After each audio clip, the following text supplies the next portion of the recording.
Buto Ijo. Dahulu kala di Pulau Jawa ada sepasang suami istri bernama Bu Srini dan Pak Karta. Sehari-hari mereka bekerja di ladang yang berada di samping rumah mereka. Ketika lelah dengan pekerjaannya, rasa kesepian selalu datang menghampiri. Agar di masa tuanya ada yang menemani. Semakin lama, rasa sepi itu semakin menumpuk dan tak terbendung lagi. Pak, alangkah bahagianya apabila kita memiliki anak. Pasti kita akan hidup bahagia. Jangan bahas itu lagi. Lebih baik kita lanjutkan pekerjaan kita. Baiklah. Bu Srini akhirnya memutuskan untuk mencoba meminta bantuan kepada Buto Ijo. Buto Ijo adalah raksasa yang tinggal di dalam gua di pinggiran desa dan terkenal suka mengabulkan permintaan dari orang-orang yang datang kepadanya. Akan tetapi, tentu saja semua itu tidaklah cuma-cuma. Hal itu juga berlaku untuk Bu Srini, di mana dia harus membayarnya dengan harga yang sangat mahal.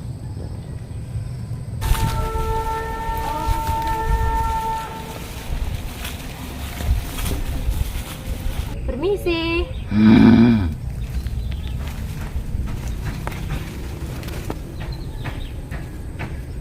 Aku sudah tahu tujuan kalian datang ke sini.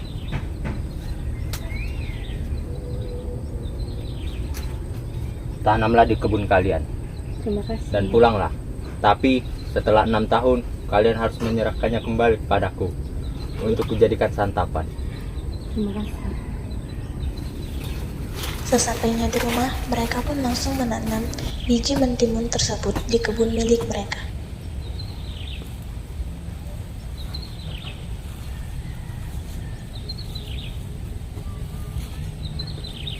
Mentimun itu mulai tumbuh dan berbuah. Di antara semua mentimun yang berbuah, hanya ada satu yang memiliki ukuran sangat besar dan memancarkan cahaya keemasan. Pak Karta dan Bu Srini sangat senang. Dibawalah pulang mentimun itu. Kemudian Pak Karta membelahnya dengan hati-hati. Nampak seorang bayi perempuan dan cantik di dalamnya.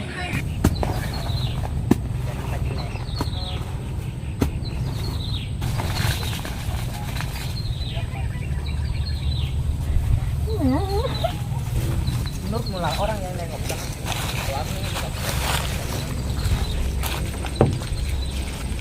kabar cu. Anaknya cantik sekali. Wah iya ya. Dengan rasa penuh bahagia, mereka menamai anak itu dengan nama Timun Mas. Berjalannya waktu, kini Timun Mas tumbuh menjadi gadis kecil yang periang. Pak Karta dan Bu Srini sangat senang melihat pertumbuhan Timun Mas. Ayah, ibu. Ya.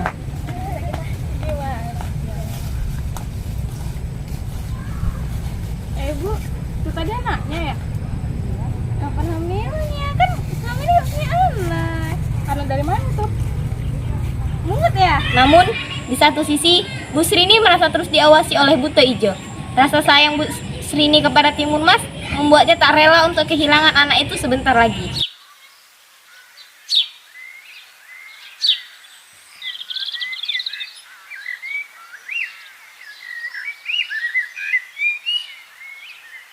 Namun apa daya, dia tidak akan pernah bisa melawan raksasa Buto Ijo yang sangat kuat.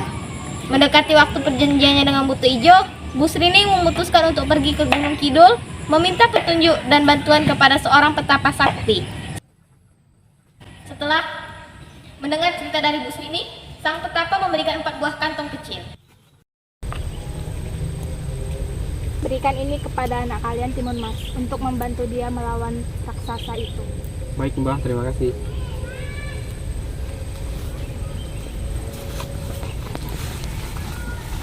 Tibalah hari di mana Buto Ijo datang untuk menagih janjinya dahulu.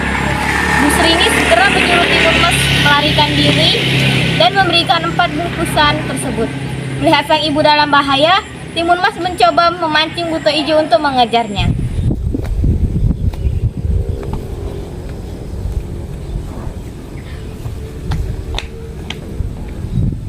Aku kemarin menagih janjimu. Aku di sini, kejar aku! Tak ingin kehilangan santapannya, Buto Ijo mengejar Timun Mas. Buto Ijo mengejar Timun Mas pun berlari sekuat tenaga ke dalam hutan agar tidak tertangkap. Meskipun Buto Ijo mengejar hanya dengan berjalan, namun bisa menyusul Timun Mas karena langkah Buto Ijo sangat jauh. Teringat nasihat ibunya, Timun Mas melempar kantong pertama yang berisi biji mentimun ke arah Buto Ijo. Secara ajaib, biji mentimun itu tumbuh dengan cepat dan lebat. Jalan Buto Ijo pun ditutupi. Tanaman mentimun itu menjalar ke tubuhnya hingga menjalar dengan erat. Akan tetapi, Buto Ijo mudah melepaskan diri.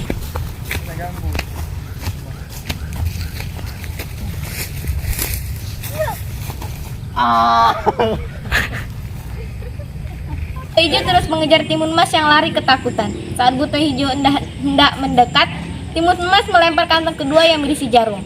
Seketika hutan bambu tumbuh lebat. Bambu itu menjebak serta melukai Timun Mas. Segera Timun Mas meninggalkannya. Merasa diremehkan, Buto Ijo mengamuk dan mengambil beberapa batang bambu dan melemparkannya ke arah Timun Mas. Dengan susah payah, Timun Mas berusaha menghindari bambu yang berjatuhan.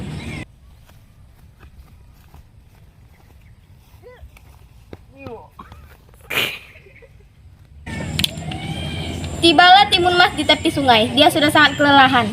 Terdengar suara langkah kaki dan teriakan Buto Ijo semakin mendekat. Melihat Buto Ijo yang berhasil mendekatinya, Timun Mas segera melempar kantong yang ketiga berisi garam ke arah sungai. Timun Mas ketakutan dan berharap kantong itu bisa menghentikan Buto Ijo. Seketika, ombak besar menerjang tubuh Buto Ijo. Raksasa itu terseret ombak menjauh dari Timun Mas. Buto Ijo sangat marah karena sudah dibuat kesusahan oleh seorang anak kecil.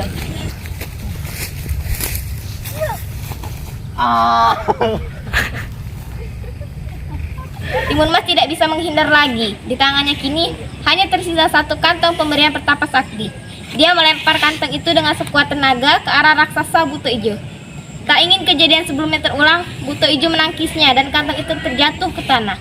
Dengan sombongnya, Buto Ijo tertawa kegirangan. Kantong terakhir berubah menjadi lahar panas. Buto Ijo akhirnya jatuh ke lahar panas. Raksasa itu berjuang meloloskan diri. Dia berteriak kesakitan.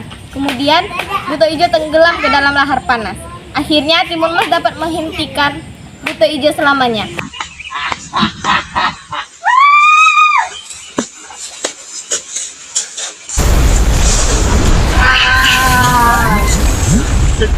Usai melawan Buto Ijo, Timun Mas kembali pulang menemui ibunya.